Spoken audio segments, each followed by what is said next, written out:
Vamos lá. Então, para a gente finalizar os últimos conceitos aí, vamos falar um pouquinho de poluição, né? De impactos ambientais.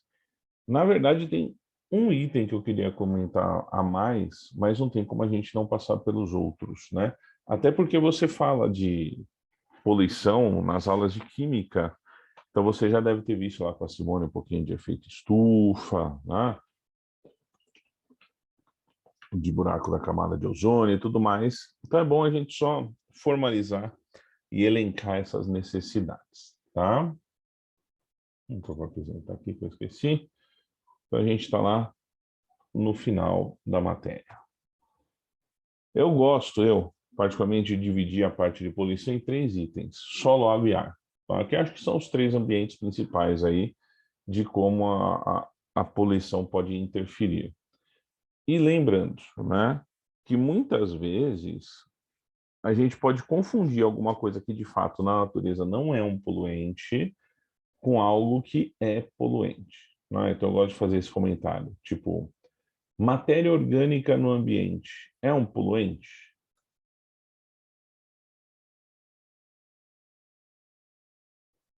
Uma fala comigo aí. A matéria orgânica pode ser um poluente. De fato, ela não é. Só por ser orgânico ou só por ser esgoto, ele não é poluente, tá? Ele passa a ser um poluente quando a substância Uhum. Quando a substância gera um desequilíbrio ecológico, tá? Não é que eu sou estiloso, é que eu não consigo cortar o cabelo, o pessoal tá falando do estilo, né? Então a gente vai considerar um poluente quando essa substância, independente de qual é a sua origem, ela causa um desequilíbrio ecológico. Se você puder julgar, né? Se você puder, pelo critério que você imaginar, julgar a poluição do solo, da água e do ar, qual das 3 você acha, não existe uma resposta para isso, entendeu? Mas qual das 3 você acha que é a pior, a mais problemática? No solo, na água, tanto faz água doce ou salgada, ou no ar? Alguns na água, outros no ar. E é engraçado que pouca gente fala solo. Eu, particularmente, acho a poluição do solo a pior de todas, né? Porque até a água e o ar tem um certo movimento, tem a sua fluidez, tem a sua dissolução de substâncias. Tá preparada? Alô? Preparada a gente nunca tá, né, mãe? Onde vai ser, filha? No Nova Petrópolis. Ai, meu Alguém com áudio ligado, não precisa ter medo, tá tudo em paz. Então, a poluição do solo, ela é concentrada, né? Quando você fala, por exemplo, de energia nuclear, quando uma energia nuclear chega à sua exaustão, a área que ela ocupava é simplesmente cimentada e isolada. Quer dizer que você perdeu 1 metro quadrado de solo do planeta ali. Imagina, querido. Fique em paz, tá? Então você perdeu 1 metro quadrado de solo. Olha que perigoso isso. Agora, na água do ar, você teria como filtrar, como retirar. No solo, eu particularmente acho mais difícil, tá? Mas vamos começar por ela, ó. Poluição do solo. Primeiro que existem substâncias que são acumulativas na cadeia alimentar, que é aquela questão da magnificação trófica que a gente viu na primeira aula de cadeia alimentar, na primeira aula de ecologia, né? Substâncias que se acumulam ao longo da cadeia, prejudicando sempre o nível trófico final, terminal, mais alto da cadeia, tá? Então, substâncias como metais pesados, radiação, alguns praguicidas, herbicidas de uma forma geral, isso pode acabar atuando em todos os ambientes, tá? Agora, para a gente pensar no solo, um dos grandes problemas, o maior problema, o que fazer, é a questão do lixo, não é? O lixo doméstico, o lixo residencial. Por mais que existam aí programas de reciclagem e tudo mais, isso não acaba com o lixo, só diminui, né? O lixo orgânico mesmo, até um tempo atrás, por lei, era simplesmente jogado num determinado ambiente, desse jeito, como está aí o famoso lixão, o lixo a céu aberto, né? Sem nenhum tipo de tratamento, sem nenhum tipo de adequação ambiental para aquele lugar que o lixo seria depositado, né? Então, essa é uma questão interessante. Ainda existe isso? Sim. Ainda existem em muitos lugares o depósito de lixo, apesar que no nosso país nós temos uma legislação que é relativamente segura sobre o processo, que extinguiu, entre aspas, tirando aí algumas exceções, o lixo a céu aberto, tá? Então, para isso, a melhor forma é você pensar num aterro sanitário, tá? Então, aqui, ó, já que tem o lixo, a melhor forma é você tirar o excesso, é você fazer a reciclagem, né? Reutilização, reciclagem, né? E a questão de acomodar aquilo que não tem jeito mesmo, né? Então, qual que é o problema do lixo a céu aberto? Ó, o lixo, quando ele está a céu aberto, ele vai poluir os lençóis freáticos na chuva, o chorume, né, o líquido produzido pela decomposição da matéria orgânica, entra no solo. Você tem a acumulação de biogás, né? Então, gases de decomposição que vão para o efeito estufa, como metano, por exemplo, o gás carbônico. Então, você pode pensar em formas de evitar esse impacto ambiental ou diminuir, né? E um deles, lógico, é o aterro sanitário, né? Então, aqui tem um esquema de construção de aterro sanitário, que você vai fazendo sanduíches de lixo, né? Sanduíche de lixo e terra, lixo e terra, lixo e terra, que podem chegar aí até 100 metros de altura, é bastante coisa, né? Em volume, e esperar que esse material tenha a sua decomposição como esperado, tá? Então, ali, uma impermeabilização do solo para evitar que os líquidos entrem, né, nas camadas mais profundas. Então, você tem lá calhas, né, ou canos que vão esgotar, né, esse lixo, essa parte líquida que é produzida, né? Você tem tubulação para direcionar a saída desses gases, né, gases de efeito estufa principalmente, e que você pode conectar, por exemplo, a termoelétricas, né? Então, e dessa forma é o que a gente encontra de melhor para lidar com lixo, para tentar minimizar o seu impacto, né? E estou chegando algumas coisas, né? A chuva ácida é causada pelo lixo? Não necessariamente, tá? A chuva ácida geralmente é causada por liberação de dióxido de enxofre, principalmente. Para começar, toda a chuva é ácida, tá? Por quê? Porque a atmosfera tem gás carbônico, né? E isso na atmosfera forma ácido carbônico. Então, toda a chuva tem pH levemente ácido. O grande problema é a poluição industrial, tá? A liberação de dióxido de enxofre, o SO2, que eu vou enumerar daqui a pouco na poluição do ar, e aí isso acaba reagindo na atmosfera, produzindo um ácido um pouquinho mais forte, tá? A gente pode lembrar do ácido sulfúrico, por exemplo. Então, para você, né, falar de lixo, a gente fala aqui do aterro sanitário em resposta ao lixo a céu aberto, ao lixão. Então, é muito melhor você fazer um aterro sanitário, você ter essa preparação. Agora, de fato, no nosso país, existem cidades que não têm mais o que fazer com lixo. Existem cidades que estão exportando lixo, comprando lugar em outras cidades para depositar o seu lixo, né? Isso costuma acontecer. Empresas que vivem desse jeito, né? Comprando lixo, fazendo processo de separação e reciclagem, né? Então a gente tem alguns empreendimentos até nesse sentido, tá? Essa área, depois de extinta, ela vai ser esquecida por uns anos, por essa matéria orgânica ser toda processada na sua decomposição, e você pode usar a área superior de novo, né? A área superficial. Então, bem interessante. Lógico, você não ter o lixão, e sim o aterro sanitário. Do ambiente de água salgada, passando para o ambiente marinho, o maior problema é petróleo, né? O petróleo é o maior problema do ambiente marinho.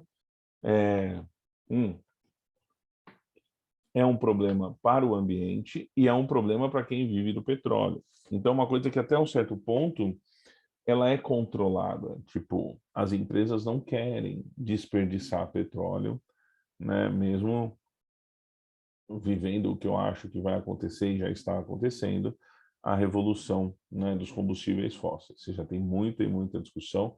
As grandes empresas, principalmente automobilísticas, já pensando na questão do carro elétrico, de outras fontes. Antigamente a gente falava disso e era uma coisa muito distante. Hoje não, hoje a gente vê na prática, você já tem quase que toda a marca com o seu carro elétrico em produção, né? Muito se discute o passivo ambiental de tudo isso, que é onde vai parar bateria, qual que é o tempo de uso e tal, mas eles vêm solucionando essas questões também, né? Então, isso, né? A questão a gente fica na expectativa do barateamento da técnica, apesar que vivemos um momento estranho aí até nesse tipo de indústria. Você tem carros aí de entrada de algumas empresas custando R$ 80.000, né? Virou artigo de luxo você ter um carro novo. Então, até baratear né, o preço do carro elétrico vai saber. E toda uma adequação, né? O, vamos aguardar, mas é alguma coisa em transformação. Então, antes, há 20 anos, mais de 20 anos atrás, quando eu comecei a dar aula, que medo, dar aula não, né? Eu comecei a ser professor, a gente tinha muito derramamento de petróleo, tinha muito acidente em várias etapas, desde a extração até como fala, o transporte desse petróleo, depois, né, a sua dispersão, espalhar ele pelas indústrias, tudo mais, pelas refinarias. Então, em muitos elementos da cadeia, você tinha problemas de perda de material, né? Aí os caras perceberam que podia evitar a perda de material, e aí a gente falava de perda só no transporte, né? Então, petroleiro que vai até lá a plataforma de extração e volta para o continente, né? Só que aí aconteceu há um tempo atrás um último acidente, que é desses que as fotos estão aí na imagem, que foi lá nos Estados Unidos, na costa da Flórida, que aí foi um problema na extração, né? Então, os registros, né, você cava lá, você faz, né, você escava, você coloca registros, e aí muita gente não sabe, mas, por exemplo, eu não posso só tirar o petróleo que está lá de dentro, eu tenho que injetar alguma coisa no lugar. E aí eles injetam o quê? Água, né, e um gás, mistura de gases da própria atmosfera, são injetados de volta para o solo não colapsar, porque eu estou tirando o petróleo que está lá embaixo, né? Então, você injeta essas coisas no lugar. E aí perceberam que uma das válvulas de injeção tinha quebrado, e aí demoraram para perceber isso, enquanto isso o solo foi colapsando e perdendo petróleo no ambiente, né? E depois acabaram fazendo registros maiores e tamparam os menores que tinham sido quebrados. Mas foi um derrame de petróleo que demorou meses, acho que de 5 ou 6 meses para ser resolvido. Aí você imagina a quantidade disso no ambiente. Então, o petróleo vai para a superfície, né? Ele vai impedir a fotossíntese naquela região, porque ele vai cobrir a região, né? E os animais afetados, as aves, né, que vão descansar pousando na água, mas ela não sabe que é petróleo. E para ficar na água impermeável, ela tem a glândula uropígea, que a gente viu lá na frente 2, né, uropigiana, que produz um óleo que impermeabiliza a pena. Mas quando ela encosta no petróleo, é um óleo, então reage com ela e ela fica encharcada de óleo, como está aí na imagem, o tiozinho tirando um passarinho cheio de óleo do lugar, né? O que vai acontecer? Provavelmente a gente vai morrer, ele vai morrer de calor ou vai morrer de frio, né? Porque as penas são essenciais para esse equilíbrio térmico dele. E aí, se tiver muito sol, ele acaba morrendo de calor, se tiver muito frio, ele acaba morrendo de frio. Então, você tem que pegar um passarinho desse lá, passar um monte de detergente, alguns detergentes específicos, para tirar esse óleo da pena e ela voltar ao normal, tá? Outro grupo afetado são os animais que têm que subir à superfície para respirar. Então, os mamíferos marinhos, principalmente, e as tartarugas, os répteis. Por quê? Porque ele não sabe o que é o petróleo, né? Então, o golfinho está nadando lá, ele não sabe o que é óleo e o que é água. Para ele, ele sente a diferença de densidade. É menos denso, é ar. e aí ele inspira um monte de petróleo lá, né, pelo seu espiráculo, e acaba morrendo afogado, né? Então isso pode acontecer. Porque, por exemplo, ele não olha para cima para ver onde ele vai respirar, né? Ele está nadando e aí ele sente no nariz dele, que fica aqui em cima, né, a diferença de densidade. Ele sente, tá menos denso é ar e inspira mais é óleo. Ele não sabe o que é óleo e acaba morrendo afogado, né? O... Mas, enfim, pelo menos isso é uma coisa que vem diminuindo ano a ano, né? Foi o último grande acidente, acho que foi em 2005, 2002, 2002, 2005. Depois disso, não tivemos mais grandes problemas com isso, não, tá? Acho pouco provável alguém perguntar isso para você. Agora, aquele item que aparece muito, muito, muito nas provas é esse aqui, ó. Poluição da água doce. Repara que metais pesados, pesticidas, adubos, eles são frequentes no solo e na água. Mas por que água doce? A água doce tem um problema chamado de eutrofização. Agora você vai pegar seu caderno aí para anotar. Essa é uma coisa muito importante. Eu vou começar essa semana aí a dar uma acompanhada nas provas que vem ocorrendo. Acho que já teve aí algumas faculdades de medicina, Unisa, Mogi, já tiveram algumas provinhas aí, para a gente ver o que vem caindo. Eu vou ser sincero que eu não consegui olhar, não. Então, esse daqui, ó, é o campeão quando você fala em questões sobre o tema, tá? Sobre o impacto ambiental, é a eutrofização, ó. Ele mesmo, trofo, se alimenta. É um processo que depois iniciado, ele é uma bola de neve, ele se alimenta e continua. Então, vamos imaginar, a gente já fez esse desenho uma aula aí na lousa, né? Fazer ele de novo aqui, que esse aqui é o meu laguinho. Então, é importante. Eutrofização é o item de água doce. E, geralmente, ambientes lóticos. O que é um ambiente lótico? Lótico é um lago, né? Um lugar de região de água fechada. Desculpa, lótico é um rio, tem água de um fluxo, tá? Tem um fluxo de água. Lêntico é um ambiente de água doce fechada, né? Um lago, uma lagoa, uma represa. Então, na dinâmica normal, a gente tem aqui embaixo, né, as alguinhas de fundo, as alguinhas de fundo e as alguinhas de superfície. Temos também a comunidade animal, tem os peixinhos ali dentro d'água, tá? Então, o que vai acontecer no processo de eutrofização? Primeiro, uma fonte de poluição, que pode ser matéria orgânica, pode ser um fertilizante, enfim, eu gosto de falar matéria orgânica porque é o mais comum, tá? Lembra, eu comecei a aula falando de matéria orgânica, né? Então, matéria orgânica, ok, tem que estar lá. Na dinâmica normal, essa setinha não existiria, o ambiente é fechado, e aí o peixinho liberaria a matéria orgânica, né? E as algas utilizariam essa matéria orgânica para se desenvolver, fazer a sua fotossíntese e crescer, tá? Então eu tenho uma fonte de poluição. Por quê? Porque está causando desequilíbrio, poluição. Tá? Então lembra, poluição é tudo que leva ao desequilíbrio, tá? Então esgoto na represa, por exemplo, fontes de esgoto clandestino. No início, quem vai adorar isso e se reproduz muito rápido são as algas da superfície. Então, a primeira coisa, ó, primeiro evento que vai acontecer o que nós chamamos de floração da água. Floração da água. O que é isso?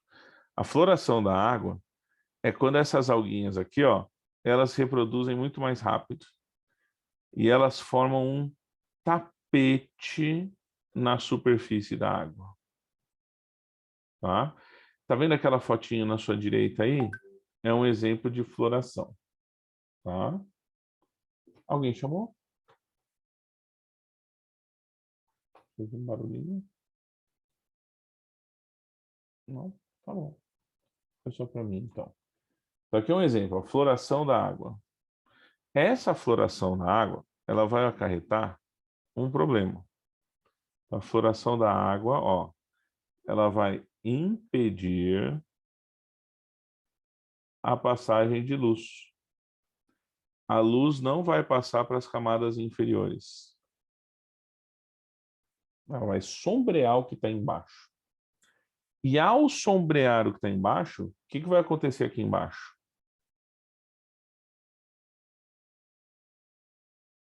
O que acontece com as alguinhas do fundo, se elas não tiverem luz?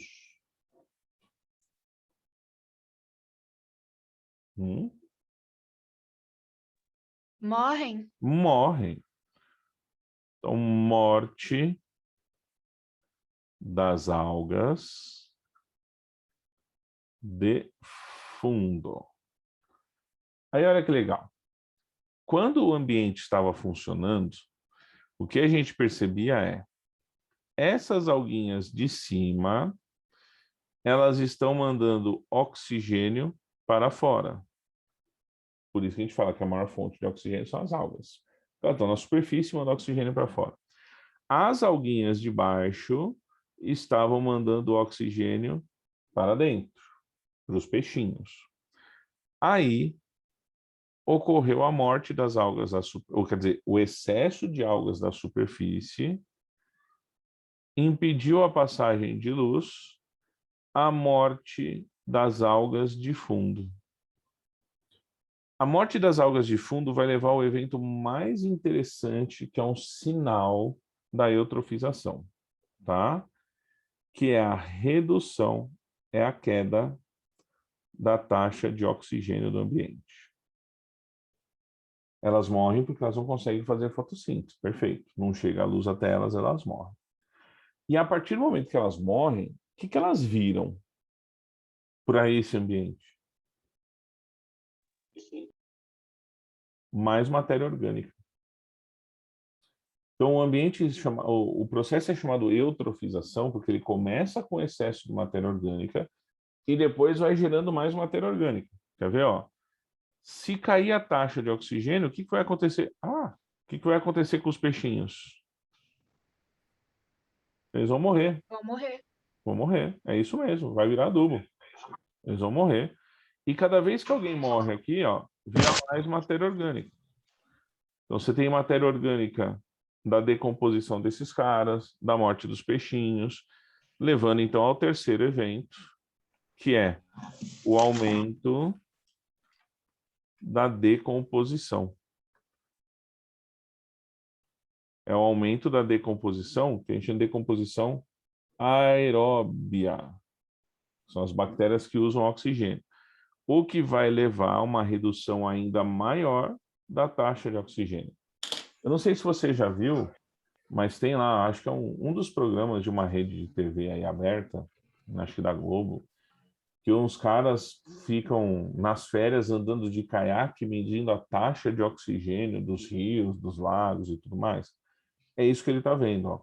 Se eu se eu vejo a redução da taxa de oxigênio de um ambiente desse, é um sinal de que o processo de eutrofização está acontecendo. Então, de forma indireta, eu estou falando, ó, esse ambiente está poluído, esse ambiente está com matéria orgânica. Então, a redução da taxa de oxigenação é uma das coisas mais interessantes que podem acontecer para você indicar o processo de eutrofização, tá? Então, a morte das algas de fundo, a morte dos peixinhos, começa a aumentar a matéria orgânica e, por isso, aumento da decomposição aeróbica, tá? Vai chegar uma hora que não vai ter nem oxigênio para essas bactérias sobreviverem. E aí a gente tem a substituição da decomposição aeróbia, que reduz o oxigênio até acabar o oxigênio e todo mundo morrer, pela decomposição anaeróbica.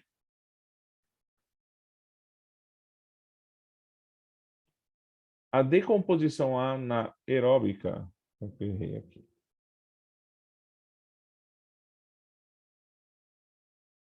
A decomposição anaeróbica ou anaeróbia é aquela que não usa oxigênio. tá? Ela não usa oxigênio. Então, essa daqui, ela vai liberar, por exemplo, ácido sulfídrico, H2S. Que é aquele cheiro de ovo podre no Rio Tietê, manja? Né? Você passa num ambiente que está eutrofizado, você sente aquele o cheiro ruim. Então, nesse ponto, você já tem só bactéria anaeróbia sobrevivendo ali.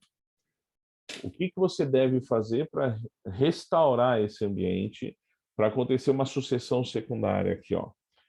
Primeira coisa, achar a fonte do início do processo. Qual é o esgoto clandestino que está lá? Segunda coisa, retirar as algas da superfície e a matéria orgânica do fundo. E o ambiente vai se recuperar, tá?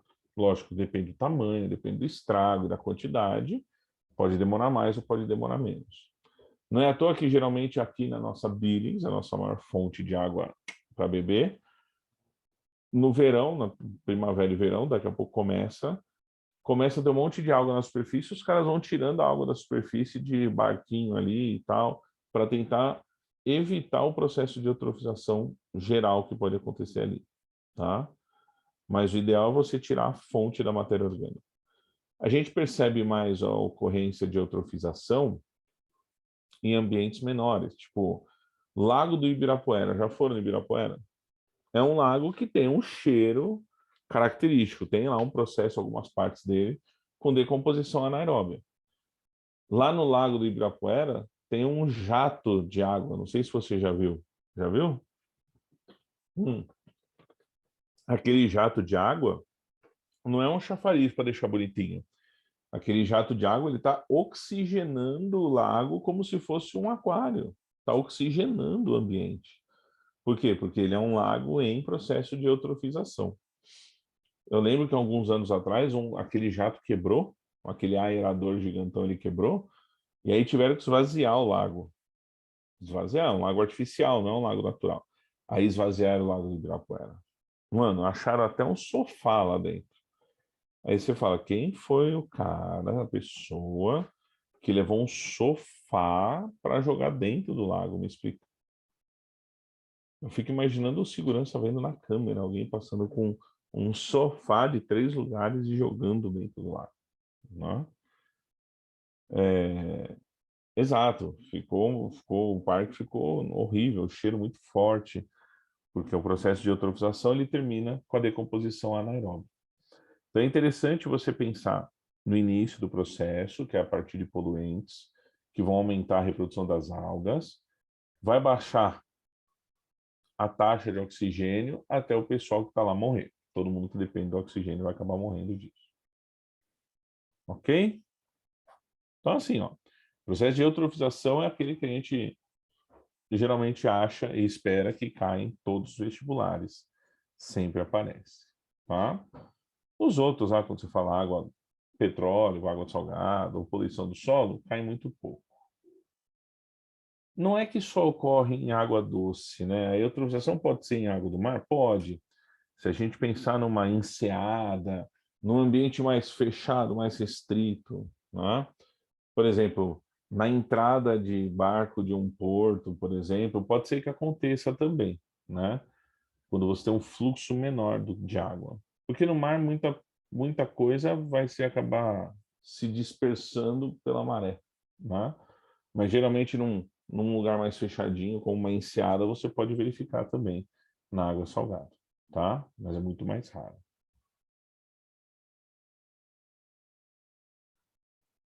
Então, limpar o Tietê, eu escuto falar isso desde 98, na faculdade ainda. O pessoal falava lá da obra de limpeza do Tietê e tudo mais. Mas o lance é, primeiro, para você pode limpar, você pode fazer o que for. Se você não parar a fonte externa de poluição, né? O que está entrando ali, você não vai conseguir. Mesmo que você limpe, o processo vai acontecer novamente, não é?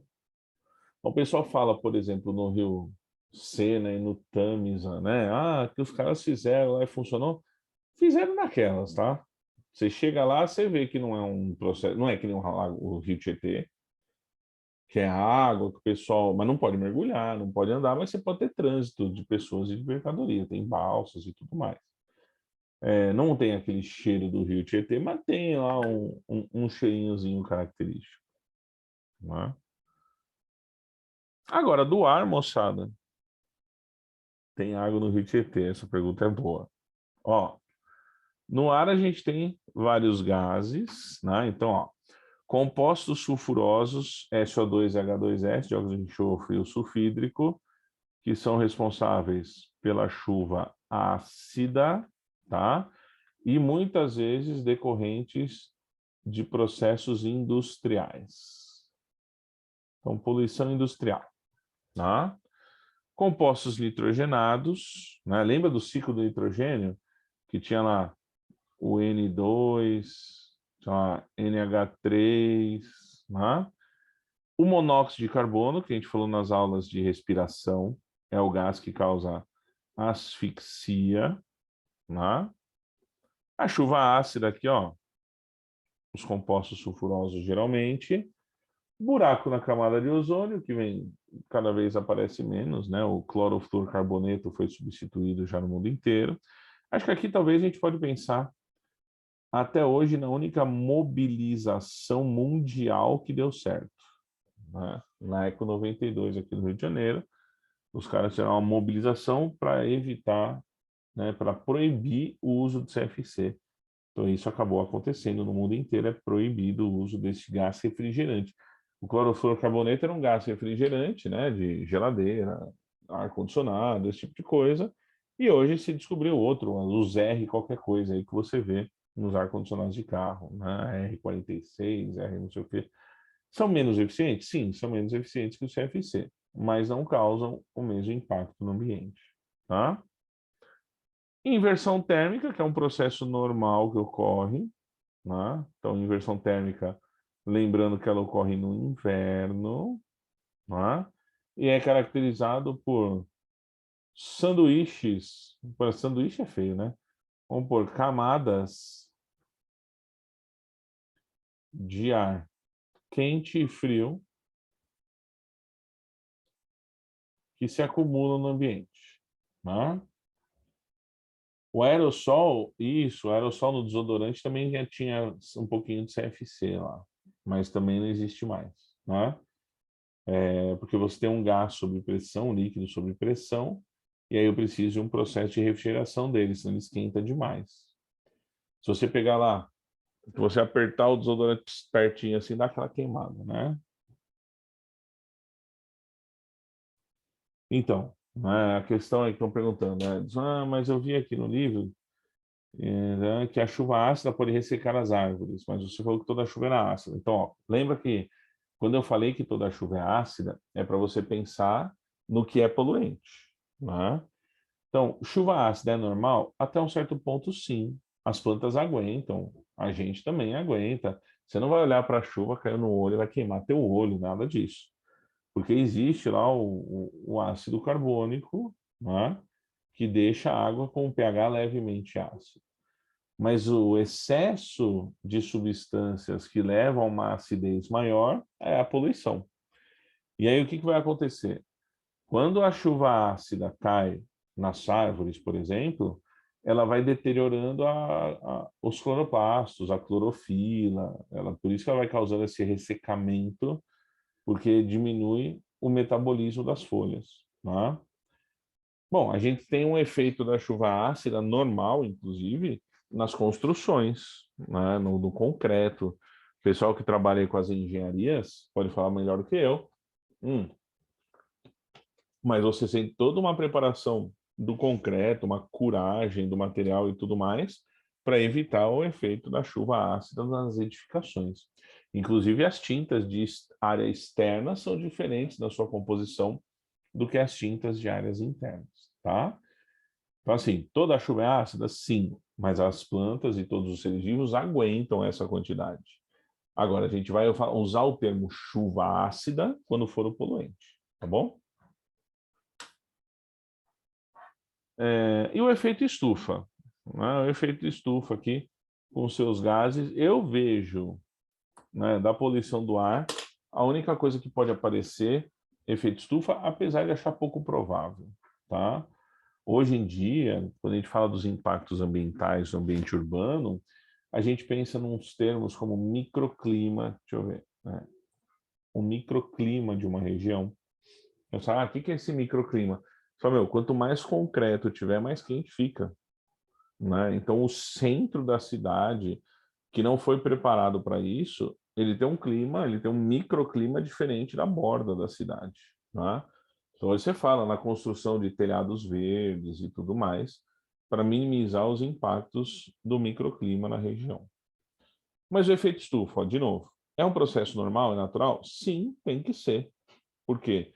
Porque senão a temperatura embaixo dessa camada, ela ficaria muito mais baixa, impossibilitando a vida. Isso, ilhas de calor, né? A Júlia comentou aqui, né? Exatamente, as ilhas de calor no centro das cidades fazem mal para quem mora e quem fica a maior parte do dia lá. Então, o efeito estufa é algo normal. O problema é, quando você aumenta essa camada de gases aqui, ó, a temperatura aqui embaixo aumenta. Então, seria o impacto humano, né, na alteração da temperatura daquele lugar. O que se discute muito, e acho louvável essa discussão, é que, tipo, não é porque num determinado local acontece um efeito estufa maior que o planeta inteiro vai sofrer disso. Mas o que o pessoal fala é assim, ó, se eu tenho várias áreas urbanizadas em que você tem aumento da temperatura das regiões, e com isso a temperatura média do planeta aumentou, essa temperatura ela sofre dispersão. Por isso que o efeito estufa é um dos elementos que leva ao que nós chamamos de aquecimento global, entendeu? Efeito estufa e aquecimento global são coisas diferentes. O efeito estufa é local, o aquecimento já fala global.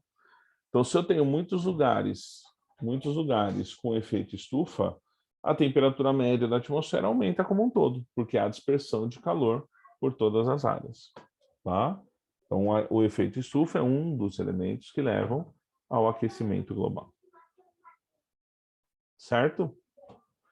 O efeito estufa é normal, é o que mantém a temperatura da Terra como algo diferente de outros planetas, com uma certa até estabilidade, que nos permite ficar vivos.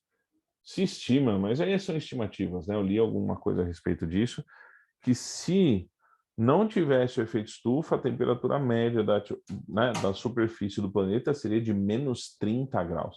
Se o planeta tivesse uma temperatura média de menos 30 graus, não teríamos vida aqui, porque toda a água estaria congelada, né? Então, assim, é algo que existe, necessário. O problema como é? Quando isso gera o desequilíbrio. Poluição é isso, moçada. Pode ser algo natural que gere um desequilíbrio. Aí você passa a considerar isso uma poluição, tá? Mas eu acho pouco provável aparecer alguma coisa referente ao tema, né? Eu acho que os movimentos que existem, mais na área da geografia, ok?